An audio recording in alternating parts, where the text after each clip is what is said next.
ପାଗଲି ବାଏରୀ ଗେହ୍ଲେଇ ଫୁଲେଇ ଚଣ୍ଡୀ ଘମଣ୍ଡୀ ଯେତେ ବି ଜାଣା କହିଲା ନା ସେ ମୋତେ କେବେ ରିସ୍ମି ନାଇଁ ହୁଏ। ଖାଲି ତାର ଚେହେରାରେ ଗୋଟେ ହସିଟେ ରଖିଥିସି ଯେନ୍ ହସି ଦେଖିଲେ ମୋତେ ବହୁତ ଖୁସି ଲାଗ୍ସି।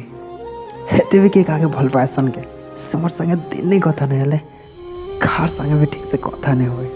ମୋତେ ଦେଖ ପାଖେ ସେ ବହୁତ ଚାହୁଁଥିସି ହେଲେ କେବେ ଦେଖି ନାଇଁ ପାରେ। ବାଇଚାନ୍ସରେ ମୋତେ କେବେ ଦେଖିଦେଲେ ଲାଜେ ଲାଜେ ମୋଡ଼ ଗାଡ଼ି ଦୌଡ଼ି ଦୌଡ଼ି ଭାଗି ଯାଏସି। ରାତି ଘରର ସମସ୍ତେ ଶୋଇଲା ପରେ ଖଲେ ଖଲେ ମୋତେ ଫୋନ୍ କରସି। ଆଉ ଟିକେ କାଁ ଆବାଜ ହେଲେ ହ୍ୟାଲୋ ଶୁଣ କିଏ ଆସୁଛନ୍ ମୁଁ ତୁମକୁ ପରେ କଲ୍ କରିବି ବୋଲି ଫୋନ୍ କାଟିଦେସି।